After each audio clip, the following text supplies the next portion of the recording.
Meeting the 1 p.m. work deadline gone wrong. I work at a place where I handle meat prep and manage the smokers. I usually have to show up by 5 or 6 a.m. depending on the day, to get everything ready before the restaurant opens at 11. But one day, our general manager, GM, said we were spending too much on labor and needed to cut my hours. She told me this around 2 p.m. on a Thursday. You gotta clock out by 1 p.m. every day from now on. I asked her to put it in writing and she did. So the next day I went to the head chef when I got to work, showed him the note and said, "The GM wants me out by 1 p.m. no matter what." I set an alarm on my phone and started my work.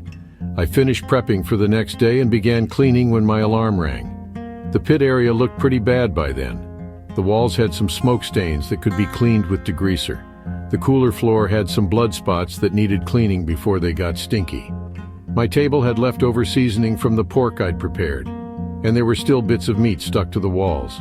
The trash can was overflowing too. I told the head chef it was 1 p.m. and I had to leave. He checked out the pit and said, "Yep, this is what I expected." But he let me clock out and go. This went on for about a week, and each day the pit looked worse. Then, on my day off, the district manager, DM, showed up. The head chef told me the DM got on the GM's case about the pit looking terrible, and said the pitmaster needed to stay until it was clean, with no exceptions. So I got that in writing too. Now I'm working until about 2:30 p.m. every day, doing the same thorough cleaning as before. That's the deal for now. Dad's pension battle with HR. My dad worked at a big company for decades, moving up the ladder as a tech whiz with some smart ideas. He was almost ready to retire when HR started giving him a hard time. He noticed they did the same to others nearing 60. One day, HR called him in and accused him of messing up his time card. My dad, being a detail-oriented engineer, knew it wasn't true. He asked them to prove it, and they couldn't. He said, "Of course you can't. I've been driving the carpool from a city 40 miles away for 15 years, always with 16 witnesses, and I've never been late." A week later, HR said they'd fire him for letting people in without badges. He asked for proof again, and they showed him holding the door for his best friend, who'd been there since the 70s and had lost his foot due to diabetes. He used a wheelchair. Before all this, Dad had a chat with the security boss over lunch. He shared how the company wanted him out before his pension and got some video evidence. Dad said, "That's interesting. You want to fire me for helping my friend of 35 years in a wheelchair? Well, you better fire the CEO and yourself too." He showed them videos of the HR lady and the CEO doing the same. In the end, my dad stayed until he got his pension. No excuses, cameras always on.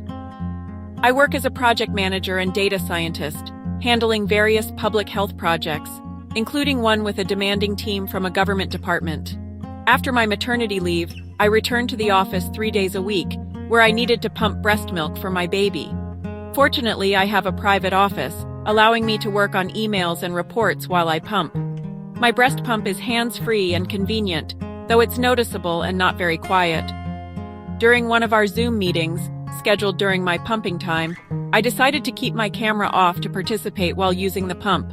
I was physically in the office and wanted to remain a committed employee.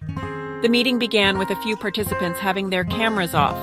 Then the meeting leader stated, "Please remember that we expect everyone to have their cameras on, as this is not a virtual but a simulated in-person meeting," whatever that means. I sent a private message explaining that I was attentive but also pumping. I received no response, only the repeated request, "Once again, we expect all cameras to be on." So I turned my camera on, and although it didn't aim at my chest, the top of my pump was clearly visible. I unmuted myself, and the sound of the pump became evident. I calmly said, "Thank you for your patience, I was adjusting my breast pump." The meeting continued awkwardly, and some fellow team managers privately assured me it was fine to turn my camera off. However, by that point, there was no real reason to do so. In our most recent meeting, the announcement was more considerate. "Please turn on your cameras if you are comfortable doing so."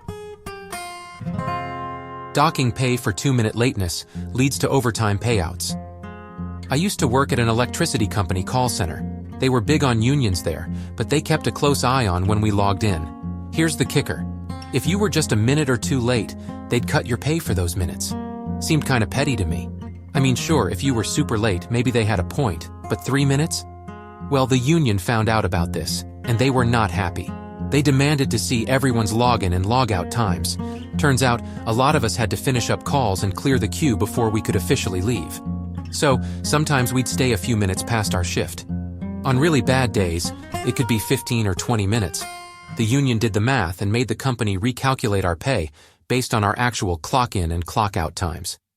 They also reminded them about the penalty rates for staying past our shift. Turns out, all of us had spent more time wrapping up calls than we had been late logging in.